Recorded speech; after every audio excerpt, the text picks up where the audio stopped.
What's up, everybody? Welcome back again to the KSR YouTube channel. And some of you guys have seen a lot of our shop car SoccerMom in some different videos, including the Christmas tree race. I have never done like a detailed video on it. Some of you guys have asked for it, so that's what we'll do. So we'll get a little walk around of the car, kind of what it is, how it started, why it's named SoccerMom. I mean, what the heck? That's kind of a weird name. Well, I'm going to explain all that. So I've got the car here in the shop with me after the Christmas tree race, and figured what better time than now to do a detailed video on it. So here we go.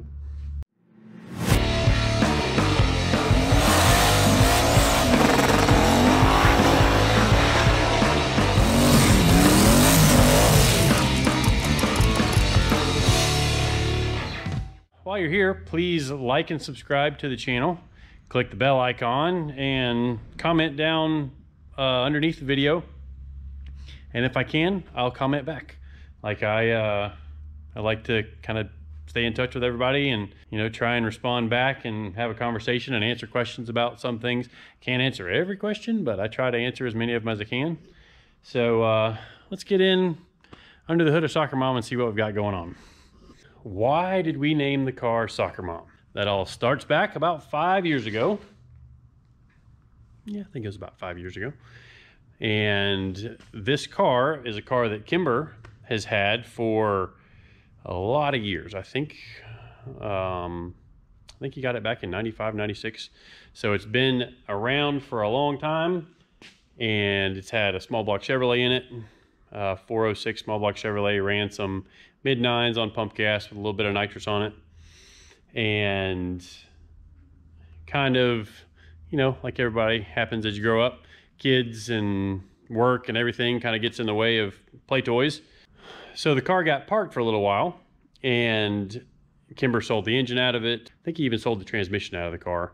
And Will, our other buddy that's a part of the car, had sold his third-gen Camaro that ran in Outlaw Drag Radial, which some of you guys that go way, way back with the drag radial type racing. Will was one of the OGs of the drag radial racing that's real popular now. And back in 2008, at the first ever big radial tire only race, Will took home the win for that race and won it a few more times between Bradenton and South Georgia. And that car was powered by a 615 cubic inch big block with a ProCharger F3, and it ran as fast as 419, I believe, at 182 in the 8th mile. Kimber and I both helped with Will's car, and so Will sold his car, and after a little while we're like, well, shoot, we need to do something. So Kimber had his car laying around. We were like, well, hey, let's build Kimber's car. All this stock bottom end LS stuff is pretty popular. Let's give it a shot. We started kind of putting a plan together, and Kimber he doesn't brag on himself much, but Kimber is a really awesome tech down at the Chevrolet dealership. And he got a core engine. You know, a job came in down at the dealership, and it was in a Suburban, had a, you know, the typical LS cam noise or whatever. Well, I think the people opted to replace the engine. The car had a SoccerMom sticker on the back window. And when you warm over kind of a stock bottom end engine, typically you take it apart, open the gaps on the rings, maybe change some, you know, install new bearings if the bearings look rough, change the cam, change the valve springs, new gaskets, all that stuff. Well, when that project was going, we would kind of laugh about it and be like, hey, let's go work on the SoccerMom engine. Well, then that turned into, let's go work on SoccerMom. Hey, let's put SoccerMom in the Camaro. And it just kind of was this little joke between Will, Kimber, and myself. And then it kind of stuck for the car. And it's a silly name. We know. We don't care. We like it. It's stuck. We got shirts. You know, it's just kind of how these names get made up for cars, and you don't work to make up a name. You just let the name kind of come to the car. And that's what happened, and that's where the name SoccerMom came from. So the car currently Well, let me back up a little bit. So the stock bottom end 5.3, we did a cam, it was a Gen 4 stock bottom end 5.3, all the way back. Let's see, we hurt that engine at Cletus and Cars 3 years ago. So 2017, one of the first Cletus and Cars at Bradenton, and just bent a rod a little bit. We were running it without an intercooler, but spraying a boatload of methanol through some little injectors, like methanol injection in the charge pipe. And what we think happened is distribution through the intake manifold wasn't great, and it picked one cylinder and kind of just bent the rod a little bit.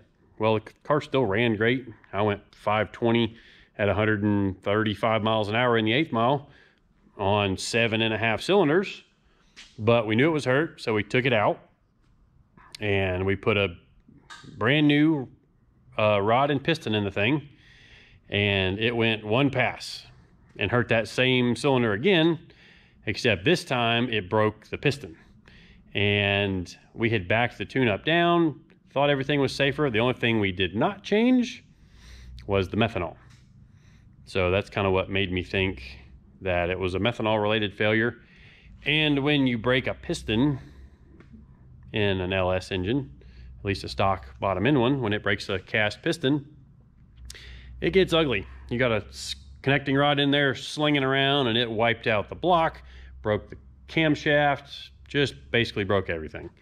So after that failure, we had been running the car, I think, for 2.5 years, and we decided to do a rod piston 5.3, put a little bit better cylinder head on it. It's got BTR prepared trick flow as cast 220 cylinder heads, and it's got a Borg Warner S400 based 91 millimeter turbo from forced induction turbos. Goes pretty quick. Some of you may know it's a no time car, so we don't give away our times. The current engine is an aluminum block, and I'm going to take the front end off and show you underneath. The car does have a fiberglass front end. That's something new we did this past year, and we got the car painted. So I'm going to take that off. So like I said, it's a 5.3, and yes, it really is a 5.3 liter LS. It is a factory block. You can see it's a 4-bolt head. There's not any extra bolts sticking out like on Mullet's engine. You can also see we run stock manifolds on this thing, and I welded a V-band to these years ago. So far they're hanging in there.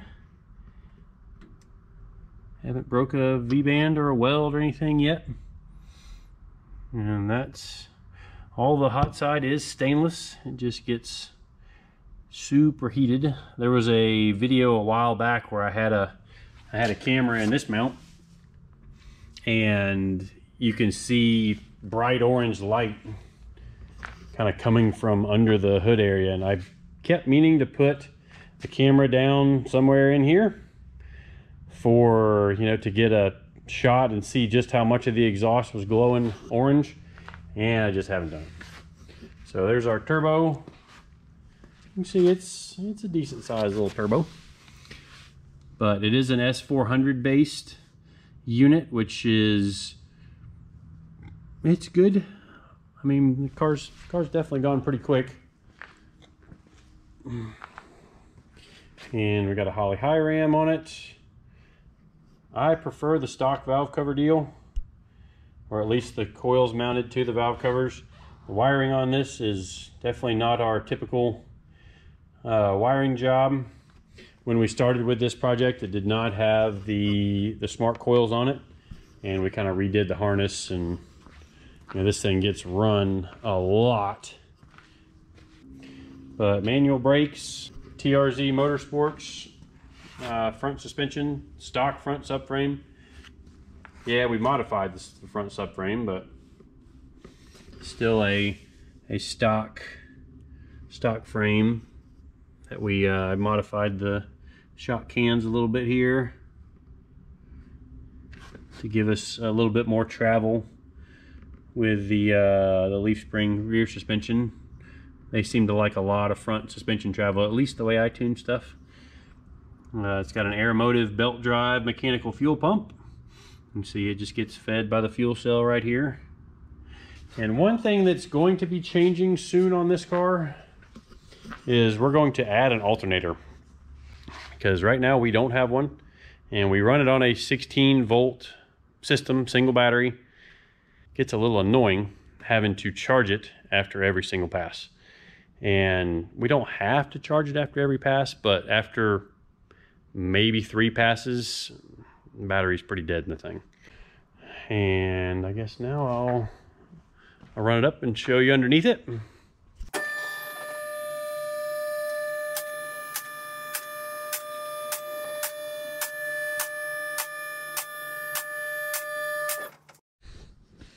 All right, well, let's take a look of what's going on under SoccerMom and what makes her tick. So you can see the bottom half of our TRZ Motorsports front control arms. I run AFCO shocks all the way around, and I am an AFCO dealer, and I have a few different shock valving options that I order them set up with.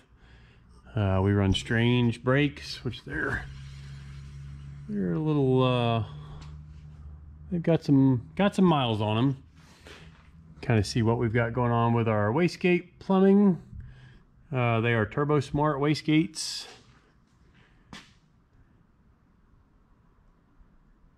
All busy piled around in here. Bottom side of the mechanical fuel pump. And this is a double slip joint. And there's two pipes on this side and 1 pipe on this side. So on this side, you take it apart and there's a gap all the way around the thing, and then this pipe slides inside of it. So what that does is it allows for a little bit of movement, a little bit of twisting, and then as it heats up, everything expands and seals together. On the passenger side, it's just solid, which I keep checking for cracks. And so far, we have not cracked anything. Knock on wood.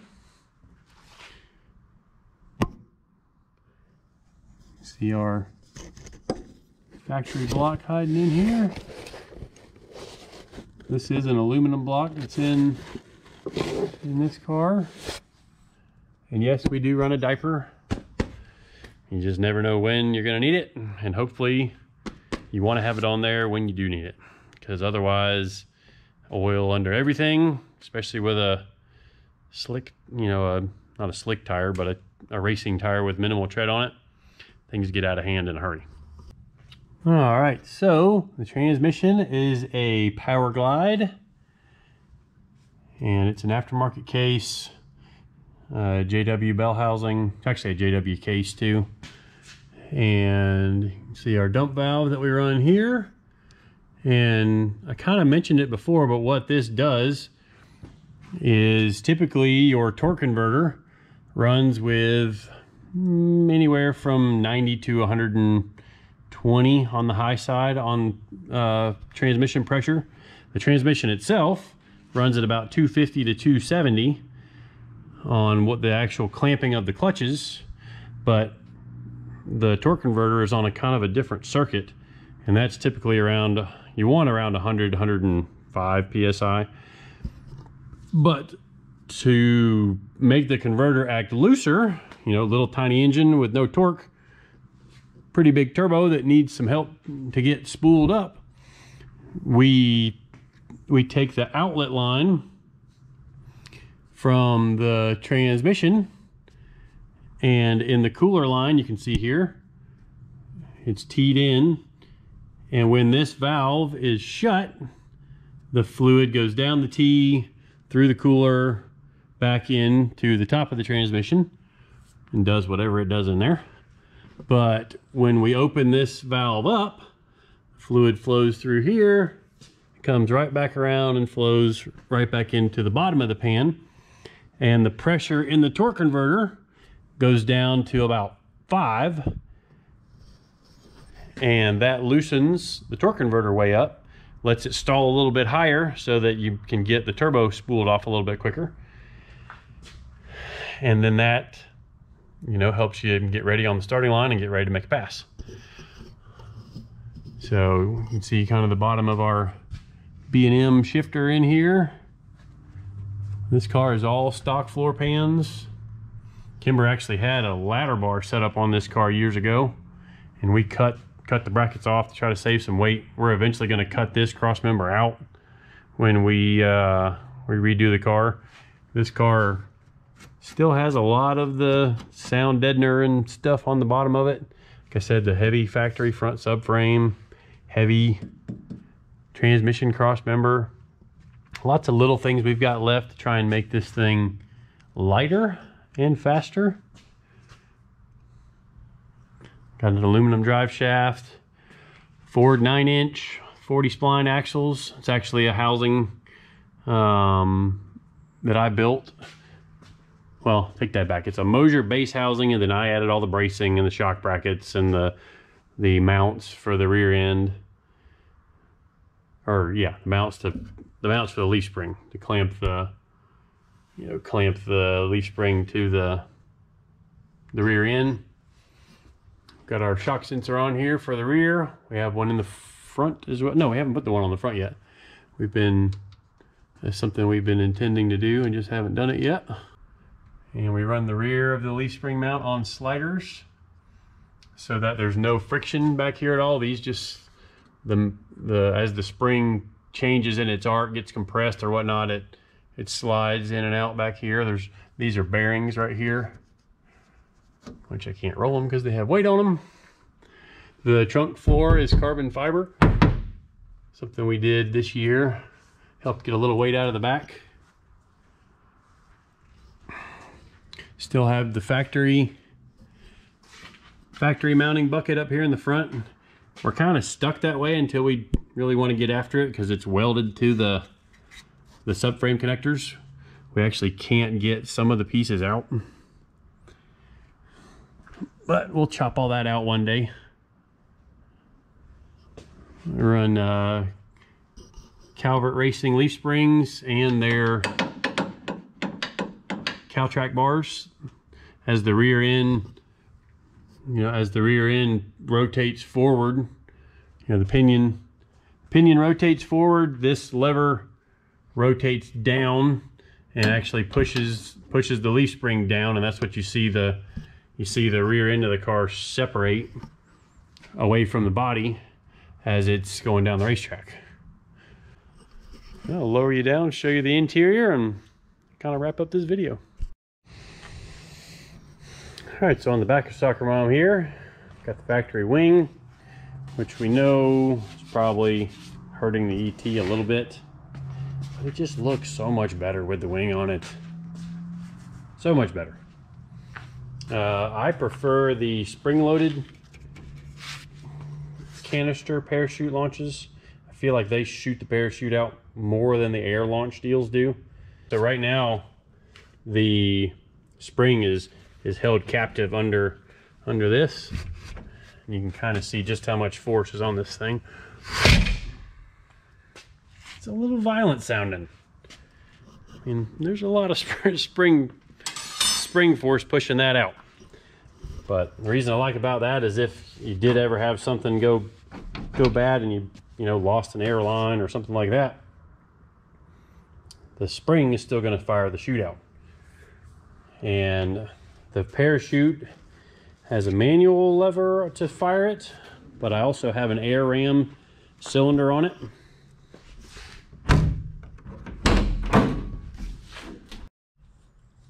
Alright, so for the interior of SoccerMom, see, we've just got some kind of standard heavy-duty toggle switches. Again, the keep it simple method. I don't have a whole lot of fancy switches. Our boost control and shifter is operated by air, and I've got some safeties built in to fire that little air cylinder right there. Got our fire system up here in the front, batteries tucked up there right under the front. Of course, our our Holly tucked up in there. And then we run a TRZ Motorsports Girth Brooks anti-roll bar. You can see that's a big old fat anti-roll bar. And there's actually a tube inside of a tube in here, and it is double stiff. So you can kind of see our carbon trunk floor. Still got the factory tubs in the car, all this factory metal everywhere. You got the Holly dash over there and the removable steering wheel. Alright, so let's see how she fires up.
Alright, well,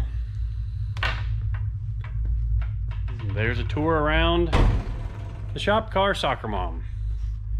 Definitely appreciate everybody checking out the channel, following us along, cheering for us at the race, and hopefully you'll be seeing a little more of us at some of the races like that. We do have SoccerMom shirts on the website, winwithksr.com, if you want to get you a shirt. Same with hats and stickers and whatever else we got going on. And it's almost New Year's, so wish everybody a happy New Year, and let's make 2021 better than 2020. See you guys next time.